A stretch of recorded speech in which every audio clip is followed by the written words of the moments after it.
Kumusta ka, Sis B? Panibagong araw, panibagong kwento. Nandito tayo ngayon sa Barangay Malbang sa may Pantabangan, Nueva Ecija. Nandito tayo ngayon sa isang resort.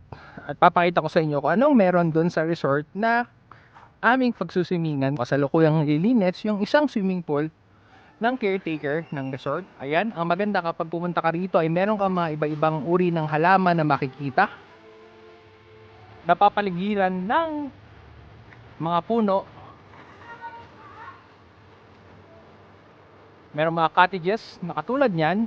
Ito yung isang swimming pool kung saan po pwede kang maligo at mag-swimming. Sa kabila naman meron ding mga cottages kang makikita. At kasalukuyan nag-iihaw ng isda ang ating mga kasama.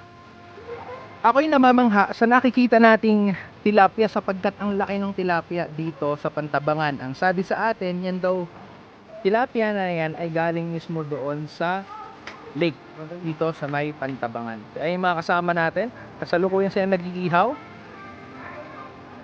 Ito yung sa pang cottage. Kuyang. Ang pangalan ng resort ay Kema Root Resort. Ito yung isang swimming pool pa.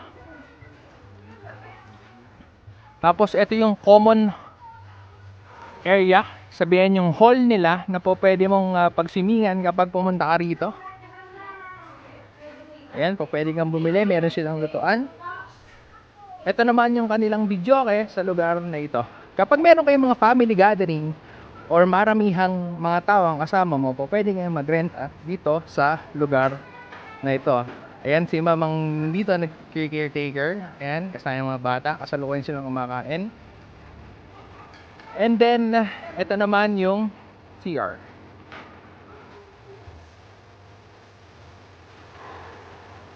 Ayan yung alternate view.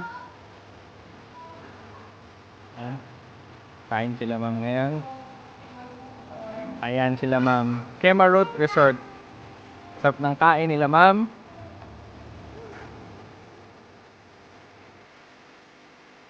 Ito naman yung alternate view ng pool. Doon tayo galing sa may gawing taas kanina.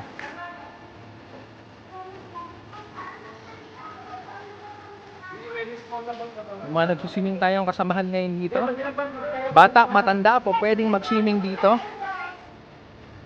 Kaya sa susunod na pupunta ka ng Pantabangan at magagawi ka rito, ay po pwede kayong mag-swimming dito sa Barangay Malbang sa Kema Root Resort.